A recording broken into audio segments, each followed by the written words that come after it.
বুৰঞ্জীয়ে কি কয়, ডেটাই কি কয়। এতিয়া আপোনালোকে নিশ্চয় জানে মুছলমান অসমলৈ কেতিয়া আহিছিলে? মহম্মদ ঘুৰি আফগানিস্তানৰ পৰা আহিছিলে। তেখেতৰ নেতৃত্বত তেওঁলোকে যেতিয়া অসম আক্ৰমণ কৰিবলৈ আহিছিলে, মহম্মদ ঘুৰিৰ লগত আপোনাৰ মুছলমান সৈনিক হিচাপে তেওঁলোকে আহিছিলে, এই গৰীয়া মুছলমানবিলাক। সেইটো আহিছিলে কেতিয়া? 1204 খ্ৰীষ্টাব্দত, 1204 চনত, আহোমৰ অহাৰ পূৰ্বে দেই। সেইটো প্ৰথম দাতা মহম্মদ ঘুৰিৰ সৈন্যবাহিনী হিচাপে আহিছিলে।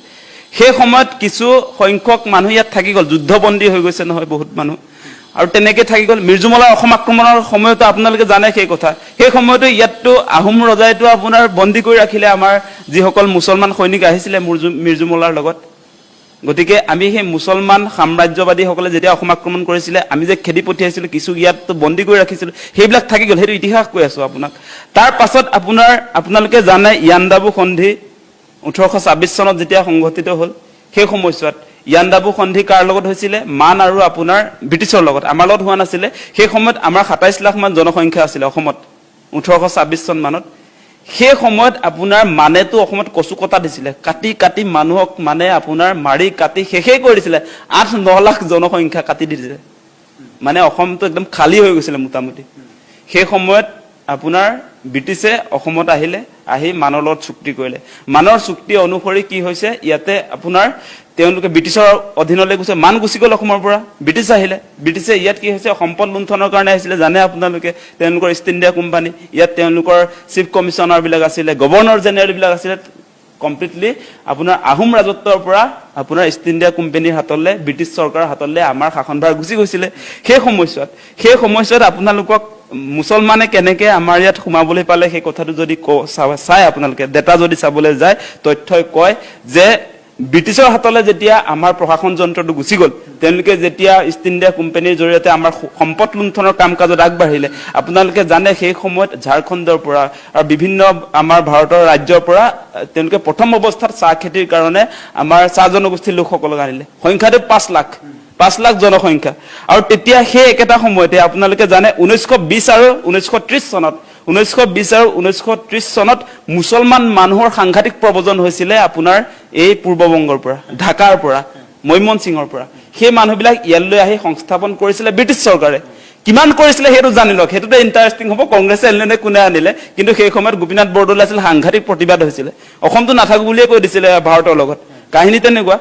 সেই সময়ত আপোনালোকক ডেটা দিছোঁ, এই 1920 চনৰ পৰা 1930 চনত, সেই সময়ছোৱাত আপোনালোকে আমাৰ কটন কলেজৰ প্ৰতিষ্ঠাপক জানে নহয়, আমাৰ কটন চাহাব যেতিয়া আপোনাৰ চিফ কমিশ্যনাৰ আছিলে, তেওঁৰ নেতৃত্বত অসমত এই 1920ৰ পৰা 1930 চন, এই 10 বছৰত 6,53,018 জন মুছলমান মানুহক মাটিৰ পট্টা দিছিলে।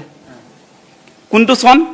1920ৰ পৰা 1930, এই 10 বছৰত মুছলমানক দিয়া হৈছিলে মাটিৰ পট্টা 6,53,018 জনক।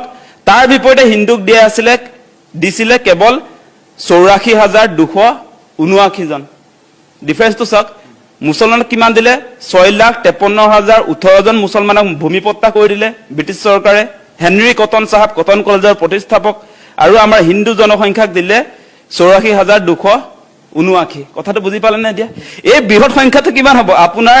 এই যে 6 লাখ মানে প্ৰায় 7 লাখক যে তেওঁলোকে 1920 পৰা 30 চনৰ ভিতৰত যে মাটিৰ পট্টা দিলে ব্ৰিটিছ চৰকাৰে, সেই এটা এঘৰত আপোনাৰ ইয়াত যে 6 লাখ যে দেখুৱাইছে, 6 লাখ 7 লাখে প্ৰায়, যে 6,53,000 মানে 7 লাখে, ইয়াৰ জনসংখ্যাটো যদি চাই তেতিয়াও আপোনাৰ প্ৰায় 10 লাখ বেছি। এটা পৰিয়ালত যদি 3জনকে ধৰে তেতিয়াহ'লে প্ৰায় 15-20 লাখ মানুহক পট্টাটো কোনে দিলে? মানে 15-20 লাখ পৰিয়ালক জনসংখ্যা হিচাপে যদি চাই, তেতিয়াহ'লে এই বৃহৎ জনসংখ্যাৰ মানুহক, মুছলমান সম্প্ৰদায়ৰ মানুহক ব্ৰিটিছ চৰকাৰে ইয়াত সংস্থাপন কৰিলে। সেই মানুহবিলাক কিয় আনিছিলে আপোনালোকে জানে, মৰাপাটৰ খেতিৰ কাৰণে আনিছিলে। তাৰ পাছত আপোনাৰ ধানৰ খেতিৰ কাৰণে কিছু মানুহ ইয়াত অনা হৈছিলে। মূল খেতিটো আছিলে আপোনাৰ উজনি অসমৰ ক্ষেত্ৰত, যেনেকৈ আপোনাৰ চাহ জনগোষ্ঠীক আনিছিলে 5 লাখ মান, আৰু নামনি অসমৰ ক্ষেত্ৰত প্ৰায় 6-7 লাখ আপোনাৰ মৰাপাট খেতিৰ কাৰণে ব্ৰিটিছে লৈ আহিছিলে।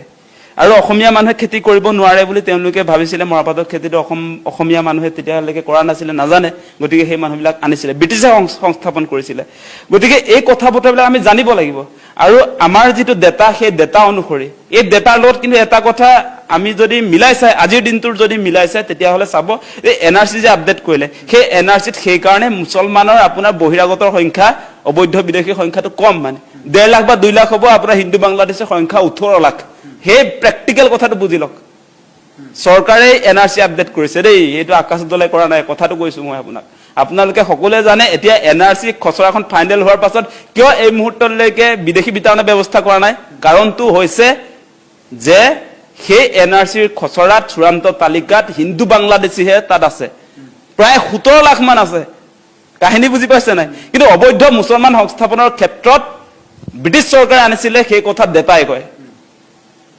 তাৰ প্ৰমাণ পত্তা কোনে দিছিলে হেনৰি কটন 1920 পৰা 1930 লৈকে কিমানক দিছিলে 6,53,000 লোকক দিছিলে তাৰ বিপৰীতে অসমৰ থলুৱা মানুহক কিমান দিছিলে 84,000 গতিকে সেই কথাবিলাক নাজানিলে এনেই বিতৰ্ক কৰি লাভ নাই গতিকে আপুনি সেই কাৰণে এতিয়া মিয়াক খেদিম বুলি ক'লে মিয়াক যে বাহিৰ কৰি দিব নোৱাৰি সেই সময়তে পত্তা পাই তেওঁলোকৰ কাগজ পত্ৰ ক্লিয়াৰে হৈ আছে তাৰ পাছত কিছু সংখ্যক আহিছে কাৰ কাৰণে আহিছে যে আমাৰ সুপাধিলা নীতিৰ কাৰণে আমি যে সীমা সমস্যাবিলাক সমাধান কৰিব পৰা নাই কাটাতাৰ ব্যৱস্থা কৰিব পৰা নাই আজি বিজেপি চৰকাৰেতো তাত সীমাত গৈ প্ৰথম যেতিয়া সৰ্বানন্দ সোণোৱাল মুখ্যমন্ত্ৰী হ'ল 1 ইঞ্চিও বাংলাদেশীক মাটি এৰি নিদিম বুলি কৈছিলে সীমা পুনৰ নামত হাজাৰ বিঘা দি দিলে বাংলাদেশক দূৰবীন চাই সীমা সমস্যা সমাধান কৰিম বুলি তাততো এটা হেৰিও চলিছিলে এটা ফিল্মি ষ্টাইলত মানে তেনেকুৱা ধৰণৰ নাটকো চলিছিলে কিন্তু সমাধান নহ'ল আজিও উন্মুক্ত হৈ আছে আজি ভাৰত বাংলা সীমাত মুঠৰ ওপৰত এই সংগ্ৰামখনে আচলতে কাৰোৰ লাভ নহ'লেও পলিটিক্যালি হিমন্ত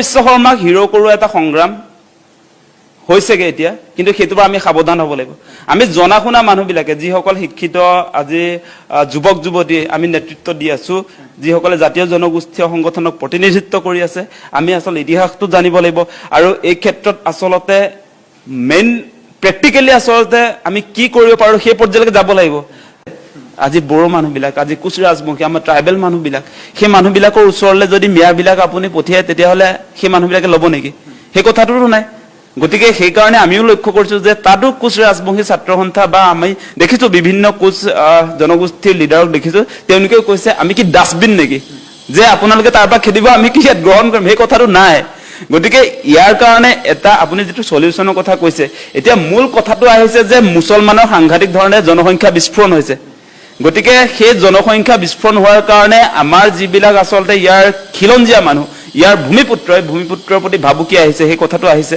গতিকে সেই কামটো কোনে কৰিব এতিয়া জনসংখ্যা নিয়ন্ত্ৰণৰ কাৰণে হিমন্ত বিশ্ব শৰ্মাই কোনখন আইন আনিলে এতিয়ালৈকে তেনেকুৱা ব্যৱস্থাপনা আছেনে বা চৰ চাপৰিত থকা লোকসকলৰ শিক্ষা স্বাস্থ্য সেই ক্ষেত্ৰত কি কাম কৰিলে সেই কথাটো লাগিব এতিয়া আমি লক্ষ্য কৰিছো যেটো প্ৰেক্টিক্যাল সেই কথাটো কৈছো ডাটাবেস কথাটো কৈ আছো আজিৰ দিনটোটো যদি আপুনি সেন্সাস কৰি উলিয়ায় তেতিয়াহলে যিবিলাক উচ্চ শিক্ষিত মুছলমান তেওঁলোকৰ ঘৰতো পৰিয়ালৰ মুঠ মানে সদস্যৰ সংখ্যা 2জন বা 4জন সিমানে হয় আমি দেখিছো আপোনালোকে নিজ সাৰ্ভে কৰিলে পাব যিবিলাক আচলতে উচ্চ শিক্ষিত যে তেওঁলোকৰ পৰিয়ালত এটা সন্তান বা দুটা সন্তানেই আছে তেনেকুৱা আমি দেখিছো আৰু যিবিলাক চৰ চাপৰিত থাকে যিবিলাকৰ পঢ়া শুনা নাই তেওঁলোকে জনসংখ্যা বিস্ফোৰণৰ কথা বুজি নাপায় সেই কাৰণে সাংঘাতিক ধৰণে মুছলমান অঞ্চলবিলাকত আচলতে জনসংখ্যা বিস্ফোৰণ হৈছে আৰু আমাৰ যিবিলাক থলুৱা খিলঞ্জীয়াৰ প্ৰতি ভাবুকি আহিছে তেওঁলোকৰ পাৰ্চেন্টেজটো মানে জনসংখ্যাৰ পাৰ্চেন্টেজটো দিনক দিনে বাঢ়িছে